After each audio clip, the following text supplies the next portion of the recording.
fascinant hein, quand même, toutes ces étendues de vignes. On a l'impression qu'on est dans un immense champ. C'est extraordinaire après d'imaginer les fruits, alors que là, on a l'impression qu'il ne se passera rien, ces troncs tout à fait morts et oui, c'est sans vie. Les cycles de la végétation sont étonnants. Oui. On pourrait se dire que c'est comme l'œcuménisme. Oui, tout à fait. Les glaciations. On parle toujours de l'hiver œcuménique, alors on attend le printemps. Et il y a des cycles réguliers d'hiver, de printemps, d'été. Mais on aimerait des fruits un peu plus conséquents et puis surtout l'ivresse du résultat. Oui.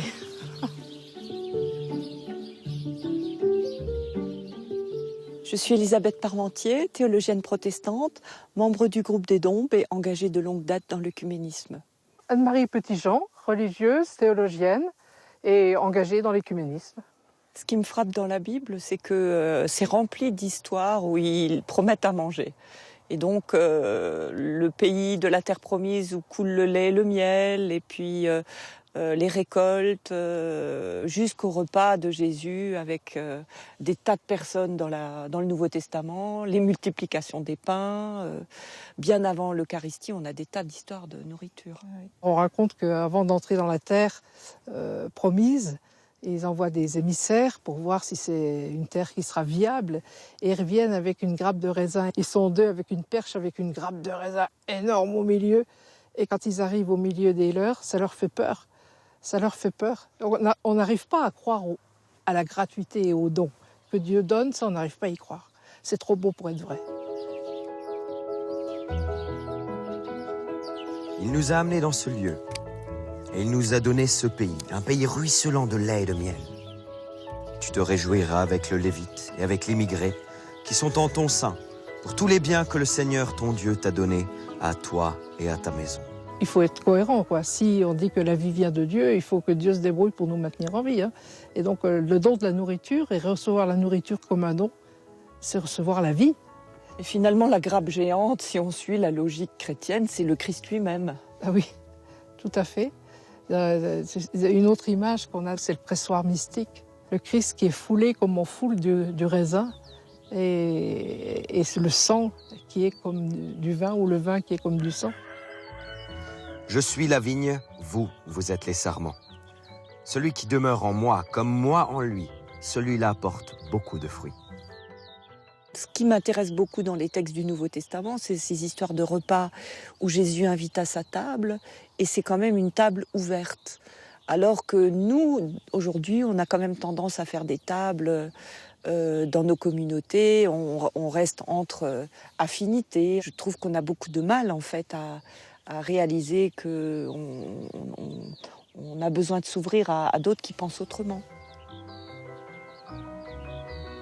Le Seigneur des armées fera pour tous les peuples, dans cette montagne, un banquet de mets succulents, un banquet de vin vieux, de mets succulents pleins de moelle, de vin vieux clarifié. Notre problème protestant, c'est d'avoir perdu le goût de la Sainte Seine. Et pourquoi ? Parce qu'on ne sait plus. On a l'impression que c'est une sorte de rituel pour demander pardon pour le péché, ou une sorte de rituel, quelque chose de très cérémonieux. Alors qu'en fait, on a oublié qu'on y célèbre que Dieu se donne. Pour nous, c'est finalement, on a tellement perdu le goût de la parole qui est nourrissante comme un bon pain. Hein, et ça aussi, c'est une image qu'on trouve dans les psaumes. La parole est comme un pain. Quand on a oublié que la parole était un pain, eh bien, ils ont du mal à comprendre que le pain soit une parole. Jésus, on dit que c'est la parole de Dieu, eh bien, il se donne pour que justement nous donner la parole. C'est-à-dire que donner son corps, c'est pour que nos corps deviennent aussi des corps parlants. Pour Luther, c'était important de dire « donner pour toi », c'est-à-dire qu'on s'adresse à la personne, à chaque personne individuellement, en disant « voilà, c'est pour toi, c'est le Christ pour toi ». Alors on oublie malheureusement cette tradition, mais c'est exactement ce que tu dis. On est plus focalisé sur ce miracle qui est en train de se passer, le miracle eucharistique, c'était du pain, maintenant c'est le corps du Christ, mais plutôt que sur qu'est-ce que ce pain dit. Le Seigneur Jésus, dans la nuit où il allait être livré, prit du pain, Après avoir rendu grâce, il le rompit et dit « C'est mon corps qui est pour vous. Faites ceci en mémoire de moi. » Il fit de même avec la coupe, après le dîner, en disant « Cette coupe est l'alliance nouvelle en mon sang. Faites ceci en mémoire de moi, toutes les fois où vous en boirez. » Dans les textes du Concile Vatican II, il y a une constitution sur la liturgie où il est dit que la liturgie, notamment eucharistique, est à la fois source et sommet. Alors j'ai l'impression qu'on a du mal de tenir le « et ». Alors moi j'entends ta tradition comme me rappelant la source. Tu es pécheur, donc communie. Tu as besoin. Tu as besoin de vie. Hein, et que nous, on est plutôt les champions du sommet. Alors là, avec toute la tradition, il faut se confesser, tout ça, etc. Mais je crois que la vérité, c'est les deux. Hein. Et je crois que notre Église devrait retrouver ce pain pour la route, parce qu'elle-même, je ne sais pas comment c'est chez toi, mais chez moi, on n'y est pas, la communion, dans notre Église parfaite. On a même des écarts et des différences à l'intérieur d'une même église qui sont plus grandes qu'entre nous deux. Alors Anne-Marie, toi et moi, on n'est pas censés être à la même table eucharistique. Non. Donc chacun chez soi et nous deux, chacune chez elle dans son église. Oui, oui. Et pourtant nous partageons fondamentalement les mêmes convictions de foi.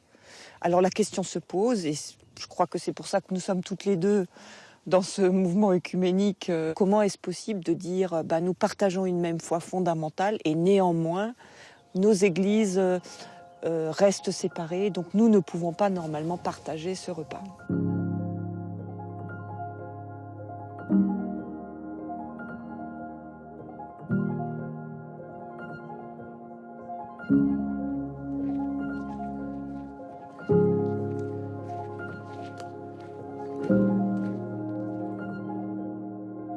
C'est vraiment typique d'une église catholique qui est quelque part une petite armoire avec une lampe rouge. C'est ce qu'on appelle le tabernacle. Alors dans la Bible, le tabernacle, c'est le lieu de présence. Pourquoi cette petite armoire ? Pour conserver des hosties qui ont été consacrées au cours de la messe. C'est depuis toujours dans l'église pour les malades. Que l'autel, c'est toujours été le symbole du Christ dans la tradition. Tout repas a une dimension sacrificielle. Si se sacrifier, c'est prendre de la peine pour que d'autres vivent et soient heureux. Au pied du maître-autel, on représente la scène, mais devant, il y a la bassine et le linge. Ça veut dire que le culte rituel est inséparable du culte diaconal, du culte de l'existence, de la manière d'être avec les autres. Première chose qui frappe dans une église protestante, c'est la place de la chaire, le lieu d'où on proclame l'évangile, la bonne nouvelle du salut, et ceci est renforcé en dessous de la chaire par la présence de la Bible ouverte sur l'autel ou sur la table.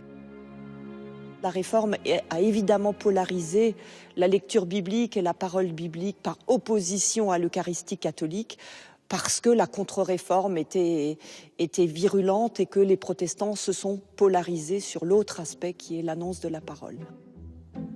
Puis on voit le domaine. Ouais. La cave de la dîme, c'est pas mal. Oui.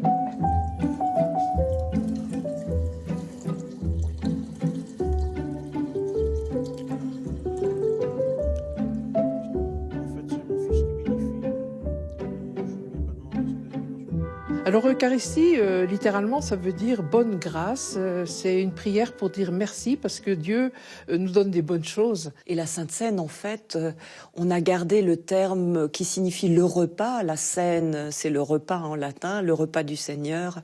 Et sainte parce qu'elle fait partie du domaine de Dieu, qu'elle nous est donnée par Dieu, mais qu'on renvoie véritablement à ce que Jésus a demandé de faire et où il a promis sa présence. Et l'enjeu pour Luther a été de montrer que précisément le Christ a tout accompli et que ce que nous célébrons est en fait le fait de rendre grâce. Et donc le sacrifice risquait d'être un concept ambivalent et il a voulu supprimer de la liturgie la notion de sacrifice. Alors on peut garder aujourd'hui le terme de sacrifice, mais le comprendre dans un sens de l'offrande du Christ accompli une fois pour toutes et de l'offrande de sa propre vie. Je pense que derrière la sensibilité au terme sacrifice, il y a la prise au sérieux de cette offrande, hein, de la vie du Christ, et ça a un coût. Le don de Dieu à nous, c'est pas une gentille petite rosée du matin, quoi. Ça a coûté la vie d'un homme pour que cette vie devienne la nôtre. Je vous le dis, je ne boirai plus désormais de ce produit de la vigne, jusqu'au jour où je le boirai avec vous, nouveau, dans le royaume de mon Père. Dans les traditions issues de la Réforme, on a souvent eu tendance à comprendre le « en mémoire de moi » de manière trop simple, comme s'il s'agissait simplement de se souvenir. En fait, le faire mémoire est mieux compris aujourd'hui dans le sens où il ne s'agit pas seulement de se souvenir vaguement, mais de véritablement faire revivre l'événement et comprendre que cet événement est pour nous. Le fait d'en manger et d'en boire tous a été, dans les églises de la Réforme, relativement négligé dans la mesure où on se sentait indigne. Mais que veut dire indigne? Alors dans 1 Corinthiens 10, il y a effectivement cette demande de l'apôtre de ne pas s'approcher du repas du Seigneur de manière indigne. C'était précisément que les gens ne s'attendaient pas pour manger le repas et que ceux qui arrivaient en retard n'avaient plus rien. Donc ça n'a strictement rien à voir avec une conception moralisante ou morale d'un péché par rapport à Dieu. C'est plus exactement l'attitude par rapport aux frères et sœurs. Donc je pense que ça c'est très intéressant pour aujourd'hui. Comment je viens à ce repas dans le comportement que j'ai par rapport au prochain, aux frères et aux sœurs. Que chacun s'examine plutôt lui-même, et qu'ainsi il mange du pain et boive de la coupe, car celui qui mange et boit sans discerner le corps, mange et boit un jugement contre lui-même. Qu'est-ce qu'on fait dans l'Eucharistie lorsqu'on dit qu'on offre? Ça veut dire qu'on rend à Dieu ce qu'il nous a donné. C'est une manière de reconnaître, ça vient de toi. Tout vient de toi, ô Père très bon. On aime chanter. Hein, voilà. Parce que c'est finalement très difficile de recevoir quelque chose sans l'avoir mérité. Et ça, c'est si profondément ancré en l'être humain que nous n'arrivons pas à raisonner dans l'autre sens, que nous pouvons simplement, effectivement, être bénéficiaires et du coup, déborder de ce bénéfice pour les autres.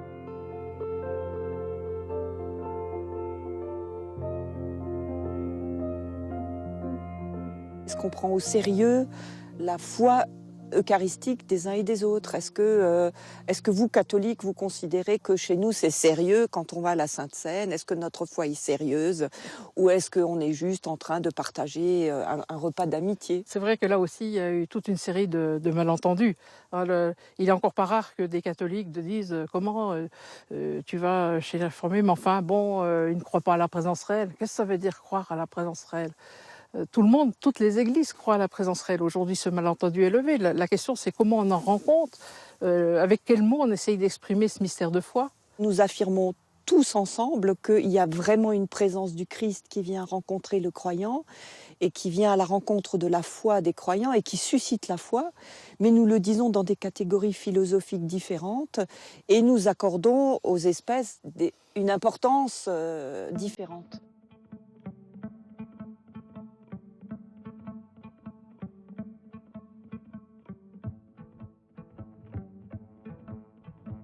C'est pas une notion chosifiante, limitée aux espèces, c'est dans le partage, puisqu'ils le rompt, ils le donnent et ils le partagent. On est d'accord sur ce point. Oui, tout à fait, tout à fait. On a pu aussi se tromper, chosifier, comme tu dis. Hein, oui, se focaliser sur le miracle eucharistique, le fait, finalement, comme si la messe était faite pour faire des hosties consacrées qu'on pourrait adorer. Alors qu'en fait, c'est le véritable but, c'est de constituer le corps des croyants, le corps de l'Église, et c'est fait pour être mangé. Que toutes celles et ceux qui souhaitent maintenant partager ce repas puissent se mettre dans le cœur. Heureux sommes-nous d'être invités au repas du Seigneur. C'est le Christ vivant qui nous accueille aujourd'hui à sa table.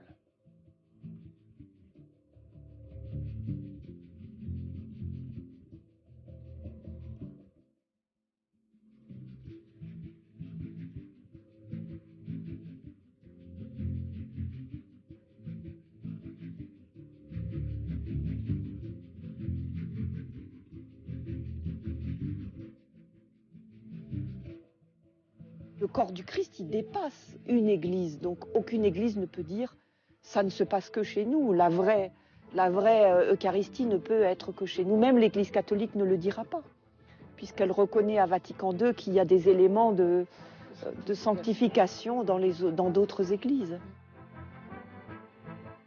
Le catholique se pose la question, est-ce que vraiment c'est un ministre valide qui préside la scène? Il y a là un enjeu, mais c'est comme un jeu de domino finalement, parce que remettre en question la validité du ministère protestant, c'est aussi remettre en question la validité du sens même de l'Église. Est-ce que les églises de la Réforme sont pleinement églises? Et nous savons que l'enjeu, il est là. En fait, ce qui résiste, on voit bien, c'est plus la foi eucharistique, c'est au fond le sens même de l'Église. La communauté ecclésiale, elle est déjà là, l'unité, elle est donnée, c'est clair. Mais elle est donnée sous quel mode? Sous le mode d'avoir à la réaliser, à l'accueillir et à la faire vraie dans l'histoire et les cultures du monde. Est-ce qu'il n'y a pas une contradiction dans le fait de dire c'est le Christ qui invite à sa table, mais en même temps, bien que nous partagions le même baptême qui nous fait entrer dans le corps du Christ, nous ne pouvons pas identifier cette présence de l'Église comme étant commune aux unes et aux autres. Et là, il y a une incohérence.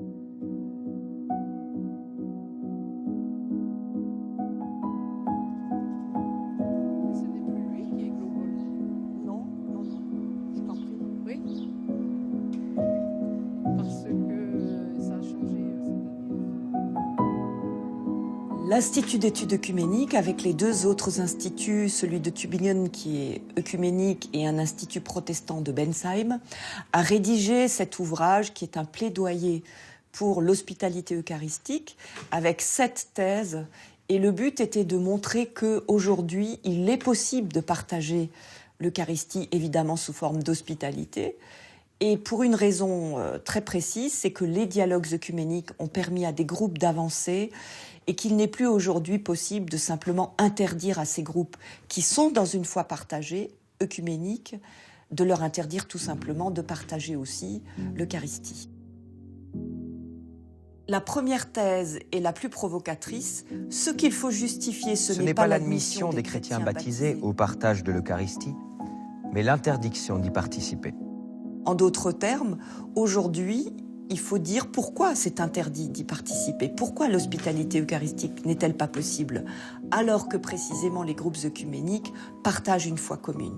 Si on dit que aujourd'hui le problème n'est plus la discussion sur la foi eucharistique, mais la discussion sur le ministère et sur la communion ecclésiale, pourquoi ne peut-on pas néanmoins, par besoin spirituel, partager la Sainte Seine, l'Eucharistie? C'est vrai qu'il y a juste un petit mot qui me gêne, c'est interdiction, parce que c'est comme si finalement les autorités de mon Église disaient il faut pas, alors qu'en fait les documents parlent de conscience, de choix en conscience, mais de choix en conscience, ça suppose, et c'est classique dans notre théologie, de se faire éclairer, de réfléchir, de discerner et de prendre une décision. C'est Jésus-Christ qui invite à la scène. Il est à la fois celui qui donne et celui qui se donne. C'est uniquement en son nom et en vertu de la mission qu'il délivre que l'Église exprime cette invitation. Cette dernière n'est pas adressée indistinctement, mais elle doit être en conformité avec la volonté du Christ. Là, je crois qu'on a quelque chose qui permet d'aborder ce qu'on appelle l'hospitalité eucharistique. Pour nous, dans notre Église, c'est que l'hospitalité, c'est l'accueil de quelqu'un à l'Eucharistie de manière exceptionnelle ou de manière occasionnelle. Dans la liturgie de Sainte Seine protestante, nous invitons toujours tous ceux qui reconnaissent le Christ présent et qui se confient à lui à venir. Nous ne vérifions pas dans le cœur de chaque fidèle comment ils comprennent exactement le mode de présence du Christ, ni comment ils ont la foi. Alors pourquoi ne pourrions-nous pas inviter des croyants d'autres églises dont nous sommes sûrs, en quelque sorte, de la foi eucharistique? Quand le pape François allait visiter l'église luthérienne de Rome, il y a une dame, une paroissienne, luthérienne qui lui a dit sa souffrance parce qu'elle était mariée à un catholique et donc voilà, j'aimerais pouvoir communier de manière habituelle. Et le pape non seulement l'a renvoyé à sa conscience, donc là il est tout à fait traditionnel, hein, ça c'est depuis formalisé depuis Thomas d'Aquin et peut-être avant, mais il dit aussi que c'est vrai qu'on a l'Eucharistie, c'est le signe de l'unité, mais en même temps c'est aussi un viatique dans toute notre tradition. C'est là le point sur lequel on peut appuyer fortement l'hospitalité. L'Eucharistie n'est pas seulement le sommet de la vie chrétienne, c'en est aussi la source profonde. Et quand cela dans la bouche du pape, l'Eucharistie comme viatique, ça veut dire comme nourriture parce que la route est longue. L'enjeu, il est structurel, c'est aussi un enjeu d'autorité. Qui a autorité ? Qui décide pour les autres, jusqu'où est-ce qu'on accepte l'autorité du pape. Mais je crois que tous ces points, on pourrait y travailler, on peut avancer. La difficulté est aussi celle de qu'est-ce qu'on a reçu, qu'est-ce qu'on a approprié de ce qui a été travaillé. Il y a plus d'un siècle maintenant de dialogue en tout, mais qu'est-ce qui reste ? Est-ce qu'on tourne éternellement autour des mêmes problèmes ou est-ce qu'on a évolué ? Je pense qu'on a évolué, mais est-ce que ça se manifeste dans les textes des églises ?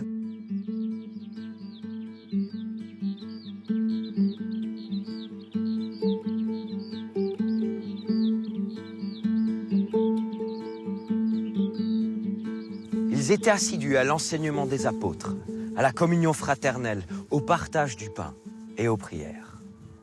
Le pain et le vin, c'est pas un pain en soi, c'est pas un vin en soi, c'est toujours pour. On ne célèbre pas l'Eucharistie pour avoir une hostie afin de pouvoir l'adorer.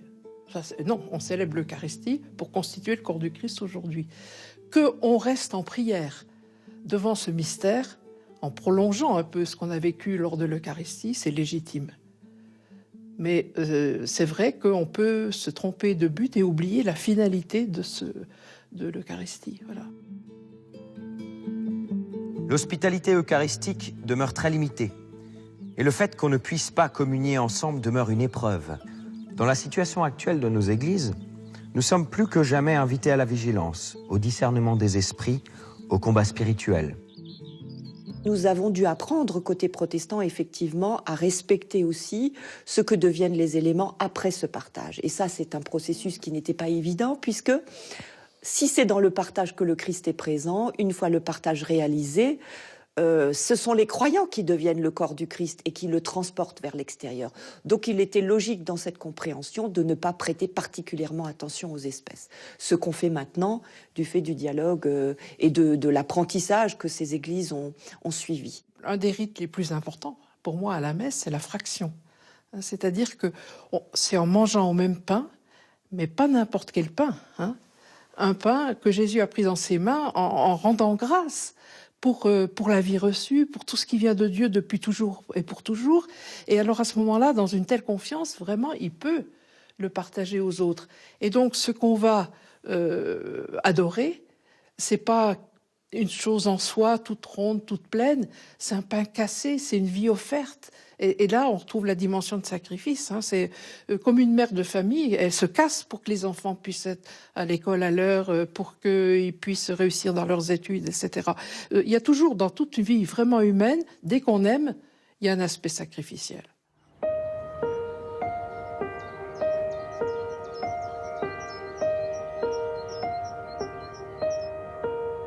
Quand j'ai un partage avec Elisabeth ou à certains moments du groupe des Dombes ou avec tel ami, ma foi est réveillée, confortée. Il y a quelque chose de jubilatoire, même là, à ce moment-là. Ça, personne ne peut me l'enlever. Et ça, c'est une expérience spirituelle, oui. Pour moi, le besoin spirituel du monde d'aujourd'hui, c'est l'urgence de réveiller le partage, le sens de la co-humanité et du partage spirituel avec les autres chrétiens. Et je voudrais plaider que, précisément, ce besoin spirituel nous donne l'autorisation de partager ce sacrement lorsque nous sommes déjà sur un chemin œcuménique. Aucune église n'existe pour elle-même. Voilà, c'est ça, c'est la notion de sacerdoce commun, des baptisés. C'est-à-dire, non seulement nous avons un lien accès à Dieu, le sens de la foi, si je parle avec du vocabulaire qui vient de notre Église, mais on ne l'a pas pour soi, on l'a pour être une bénédiction pour autrui. Pour moi, c'est très très important de penser à la Sainte Seine et à l'Eucharistie en tant que repas des pécheurs pardonnés et pas en tant que repas des fêtes de la Jérusalem céleste. Bien sûr, nous avons cette tonalité aussi, mais pour le moment, nous avons surtout besoin de l'aide sur la route.